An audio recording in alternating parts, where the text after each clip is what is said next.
Hey guys, what's up? I'm Jenna and you're watching Jenna X. Thanks for tuning in tonight. I have something so awesome to share with you. The project is called PEAQ, P-E-A-Q, and it is a revolutionary project that is part of the PolkaDot ecosystem.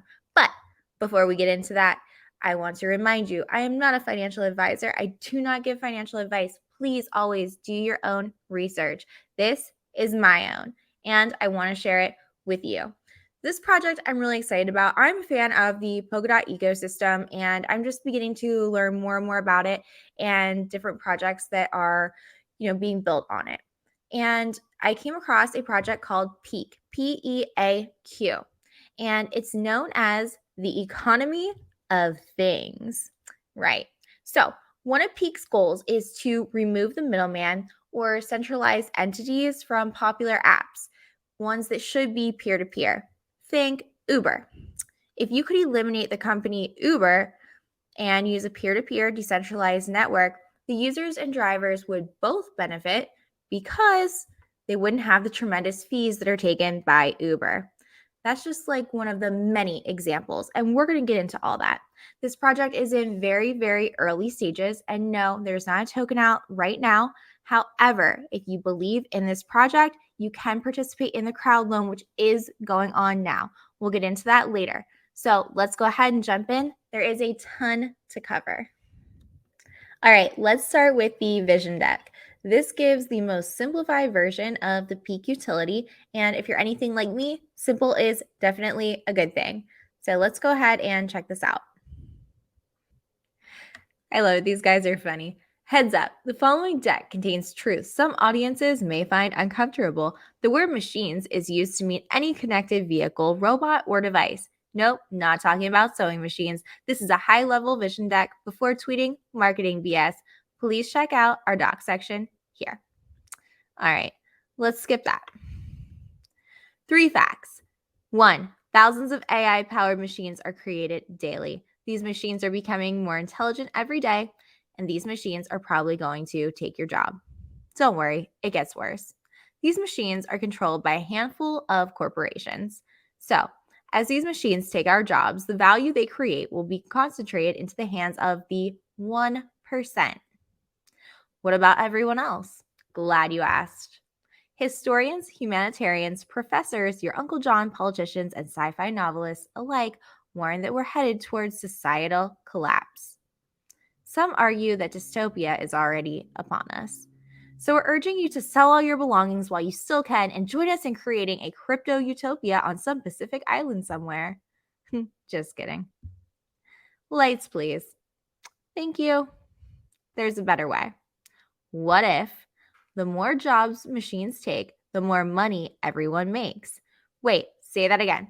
The more jobs machines take, the more money everyone makes. The 100%. Sounds crazy, right? But as that famous quote goes, it's those crazy enough to think they can change the world that do. We're crazy enough, and we know we can. It's a radical idea calling for a radical redesign of our digital systems, from centralized to decentralized. Here's how things look today. Let's take Uber as an example. You want a taxi? You unlock your phone. You tap the app, you order the taxi, you hop in. You think you're using a peer-to-peer system, you to taxi driver. You're not. You're using a peer to big tech to peer system. And we believe it's time to change that. The peer-to-peer era is now. The process won't change. You'll still unlock your phone, tap the app, order the taxi, hop in. But the app, which network it runs on, and where it is hosted will change. From centralized, corporate-controlled peer to big tech to peer to decentralized, community-owned peer-to-peer. Too many big words? Let's bring in John Lennon. Imagine you could order a taxi without a corporation watching your every move, inhaling your data, and selling it to advertisers. Imagine you could choose what data to sell to who, when, and for how much. I am all about that, guys. Imagine you could use the Uber app without the company Uber. Imagine passengers and taxi drivers could vote on how the app is run and how much drivers earn. Imagine that as an autonomous cars continue to take taxi drivers' jobs, taxi drivers continue to earn. We all earn. Exactly. Uber is just one app. Now, apply that to any Internet of Things app, any app to do with vehicles, machines, robots, and devices. Any app, people powered, community owned, start to finish, top to bottom. Imagine there's vehicles, robots, and devices on land, at sea, in the sky, or even in space take our jobs. We all earn. The PEAQ network enables this. This is why I'm so excited about it, guys. A network that instead of stealing power, value, and data, distributes abundance. PEAQ is a community-governed network where the community comes to build community-owned apps for community-owned machines to create community value. So now that you know that, there's a better way. Still going to build that Web 2 app with Facebook login to run on Amazon servers? Join us. Of course, it goes into all that to build on PEAQ, blah, blah, blah. But that was a great example of what PEAQ does. Let's learn more. Okay, guys, so you can hop over to PEAQ.network and start to do your own research. Now, we just kind of read a little introduction to it, what PEAQ is, and everything is laid out here for you. PEAQ is the Web3 network powering the economy of things on PolkaDot, the most environmentally friendly blockchain network. To me, that's debatable, but I really love PolkaDot. PEAQ enables entrepreneurs and developers to build decentralized applications for vehicles, robots, devices, other machines, while empowering users to govern and earn these connected machines that provide goods and services to people and other machines. Together with the leading consortia, including Gaia X and Mobi, PEAQ is co-creating the standards that will power the future of mobility and other connected industries while working to democratize abundance in the age of automation. The PEAQ network is a smart contract platform built with Substrate supporting Inc. and Ethereum virtual machine smart contracts. The PEAQ network enables machines to provide and render services and become fully self-sufficient by leveraging peer-to-peer technologies such as machine NFTs, decentralized finance, self-sovereign machine identity, and novel economic mechanisms to align the incentives of all economy of things stakeholders, namely machines, machine owners, manufacturers, individuals, users, organizations, and investors, while incentivizing the deployment of more machines to the network. The PEAQ token. The PEAQ token is the native token that has 4 primary uses: to power machine DeFi on the PEAQ network, to generate machine NFTs, to power the economy of things operations such as transaction fees or governance, and to subsidize the deployment of new machines. More on the PEAQ token can be found below in the token utility section. What is the Internet of Things? The Internet of Things is the Internet as you know and use it to connect and exchange information, but for things, machines, vehicles, robots, and devices.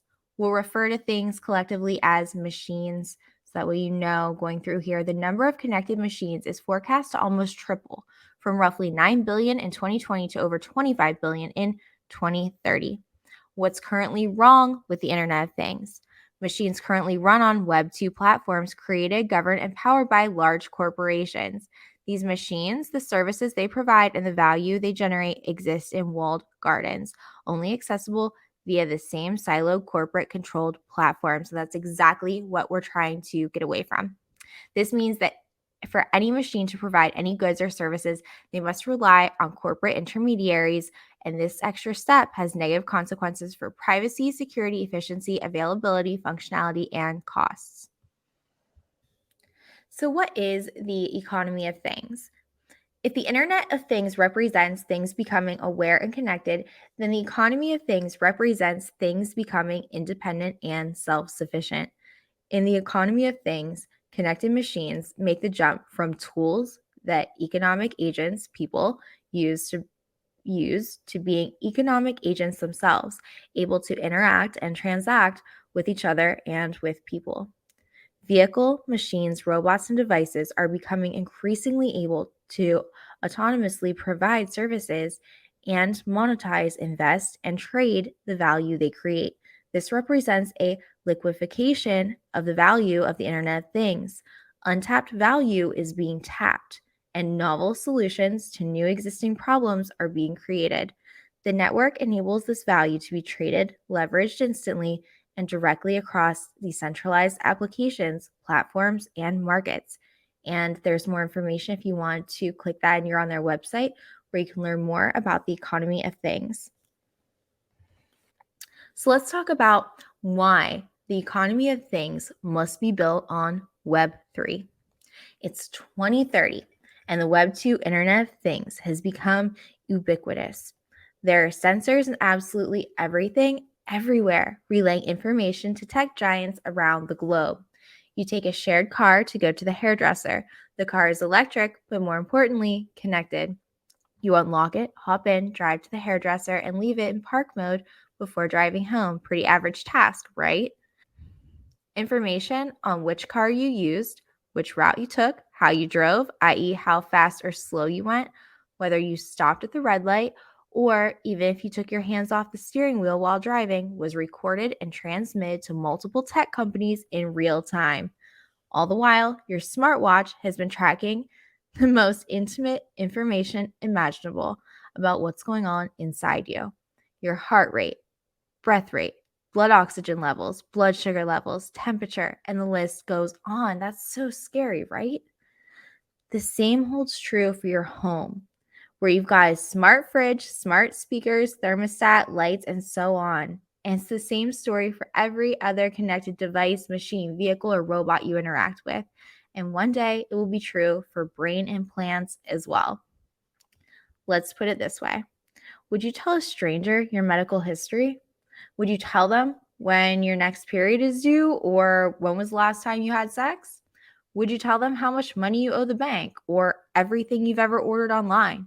Would you tell them if you had an affair or all the promises you've texted your best friend? Your search history, your route to work. Would you tell this person that you don't know all of the above times 1,000 all the time? We didn't think so. We assume you'd be even less happy to give it away to a stranger with hundreds of supercomputers storing, analyze, and making predictions about your behavior so accurately that they could know your next moves inside and out. Many times better than you ever could. That's where we're heading, folks. That's why we need the economy of things to be built on Web3. Our vehicles, machines, robots, and devices aren't the problem. The digital infrastructure we're using is. That's why we're building PEAQ, a Web3 network for the economy of things. That gives me the chills to think about, guys, but that's the reality, and that is where we're headed and where we're at now. I mean, you have to wake up. Why build the economy of things on PEAQ? So it's clear the Web 2 Internet of Things should give way to the Web3 economy of things, but why is it built on PEAQ? So here are some of the reasons. Incentives and ownership. PEAQ's economic model is designed to align the incentives of all stakeholders in the economy of things. We're just going to call it EOT now. And give them ownership of the economy itself through the ability to vote on the PEAQ network and receive rewards from it. As more machines join the network, more value is being distributed across the entire community, incentivizing further expansion and the onboarding of more machines. This creates a positive reinforcement loop, making PEAQ's economic model self-sustaining and capable of expanding to accommodate more stakeholders indefinitely. Another reason to build the economy of things on PEAQ, universal reach. PEAQ's approach to the EOT, whether it comes to mobility or connected wearables, is fundamentally hardware agnostic.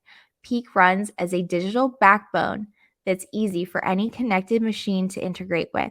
This enables a smooth overall experience for developers and users and paves way for a wide array of possible solutions and applications involving IoT manufacturers and the Web3 ecosystem to be created. This digital-first strategy makes PEAQ inherently versatile. Connected machines are already capable of going online, communicating with others, which is the baseline functionality for leveraging a blockchain network. By creating value and initiating transactions, machines get a whole new level of economic agency, charging both humans and other machines for services they provide while being able to pay off their own expenses and even invest in their earnings. Some other reasons to be building on PEAQ are standardization, pioneering self-sovereign machine identity, pioneering machine NFTs, machine DeFi, clear focus, interoperability, distributing abundance in the age of automation.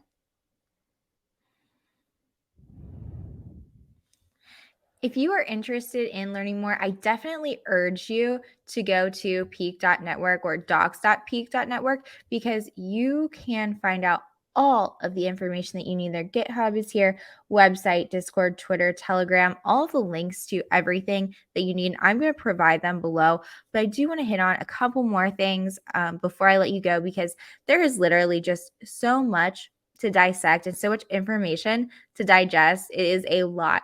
So I'm going to review some more topics for this, and then I'm going to do a separate video to actually show you how to purchase, how to get involved in the Crowdloan if you're interested in doing that. That's actually going to be my first time participating in a Crowdloan. So I'm going to share that with you guys too, and just so I can help others and document that journey as well.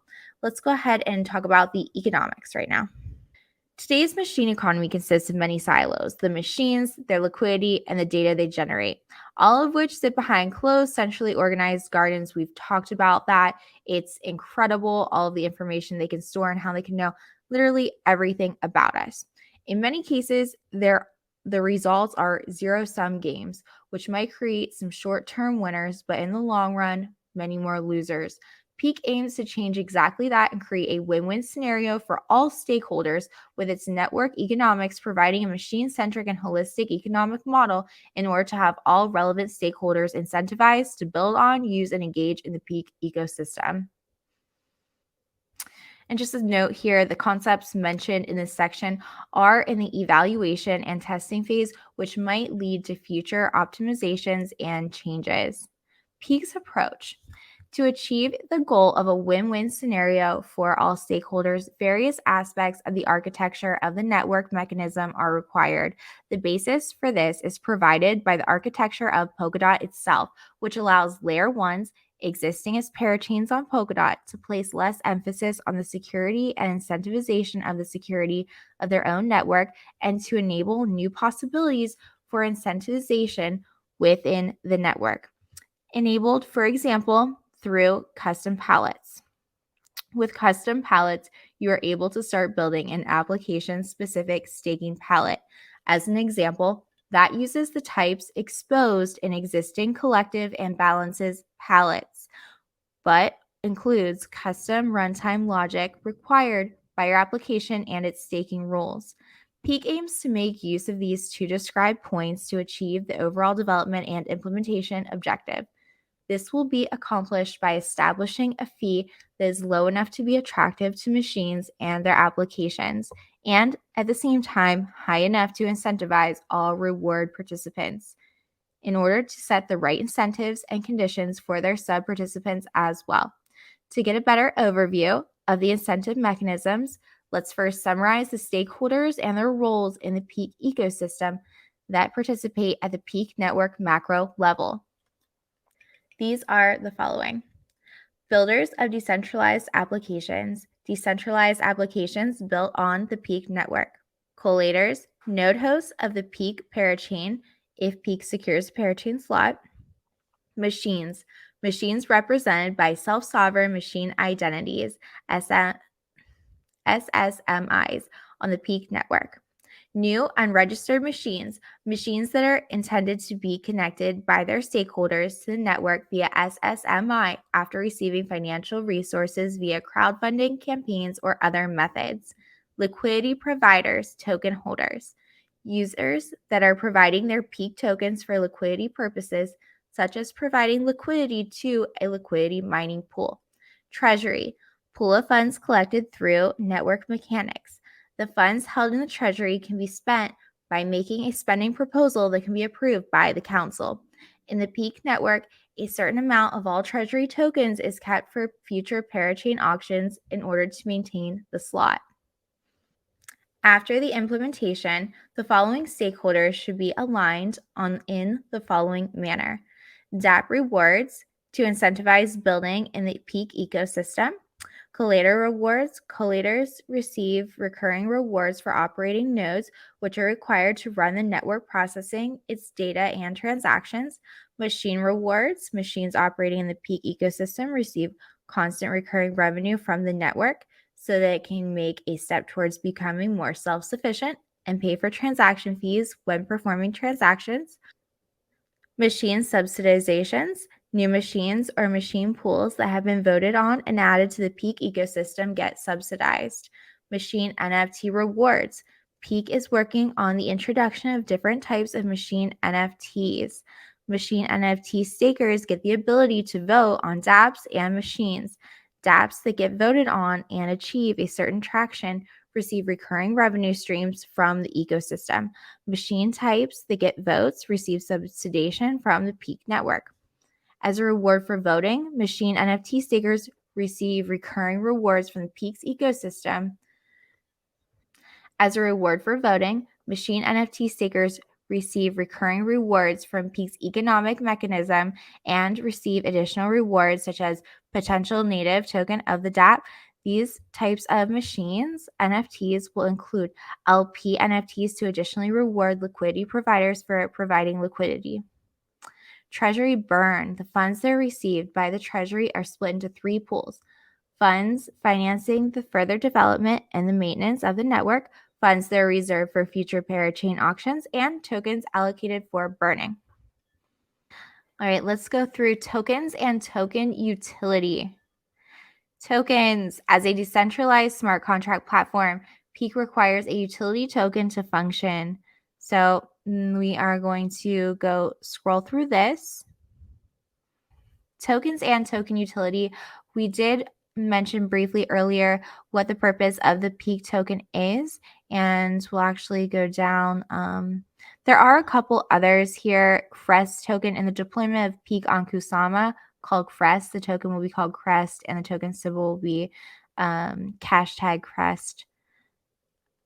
Agung token, AGUNG, in the PEAQ test net called Agung. The token is called AGNG. This token can be acquired freely as its only purpose is to drive development and testing on Agung. Okay. Token utility. So the lifeblood of the economy of things is the PEAQ token. So in the economy of things, we are going to talk about operations. So what does that mean? That means the transaction fees are paid in PEAQ. Deployment of smart contracts paid in PEAQ. Network governance is performed using PEAQ. Use of Web3 bridges is paid in PEAQ. PEAQ network collators are rewarded in PEAQ. Machine DeFi. Liquidity for the PEAQ ecosystem is provided in PEAQ. Rewards to investors, dApps, collators, and machines are handed out in PEAQ. Liquidity mining is performed using PEAQ. Minting of machine NFTs. Machine NFTs and LP tokens representing ownership of liquidity pools. Machine NFTs must be minted using PEAQ. Guys, you're seeing a pattern here. It's used a lot. Machine NFTs represent proxy, partial ownership of machines and or economy of things and work to align all of the stakeholders. Machine deployment, the creation of new machine identities is paid for in PEAQ. Subsidization for new devices, machines is received in PEAQ. PEAQ. The PEAQ token can be found on CoinMarketCap, and the total supply of tokens is 4.2 billion. Obviously, right now, the PEAQ token, the market data is on track because token has not launched yet. Lastly, let's get into why PolkaDot. PolkaDot is a blockchain of blockchains. We see it as a critical layer of security and interoperability, on top of which we can build the economy of things. The early stages, a solid pointer for us to consider engaging with the PolkaDot ecosystem was Dr. Gavin Wood, co-founder of PolkaDot and former co-founder and CTO of Ethereum. The PolkaDot Whitepaper served as a starting point to learn about all of the advantages that building the PolkaDot ecosystem is offered. Fittingly, the paper begins with the opening words, "PolkaDot empowers the individual against much more powerful corporate and state actors." Such words are well aligned with our mission to build a decentralized economy of things that works for the world. And some of the advantages of the PolkaDot ecosystem, if you guys are not very familiar with it, PolkaDot is as much about the ecosystem around it as it is about the network itself. When diving into the reasons we chose PolkaDot, we'll highlight the advantages of the network and its ecosystem. So, the native interoperability being a big one, security, scalability, upgradability, transparent governance, decentralized trustless funding, cross-chain composability, vibrant ecosystem, substrate framework, parity, and the Web3 Foundation, environmentally friendly. And you can go through and read and break all of these down, guys. But there is literally, like I've told you, so much to learn and break down about this. And I hope that this kind of helps you to understand more about PEAQ and where they're going, what they're building. And if they can do this, I think that this will be a really, really solid project. I would love to be able to have truly decentralized peer-to-peer apps, and I think that's the way it should be. And I think that we should be able to stay in control of our own data, and I really believe that that's where we're headed, and those projects are going to be very big. So thanks so much, guys, for tuning in. I appreciate it. All the links are down the bottom. Don't forget to like and subscribe and to look out for my next PEAQ video.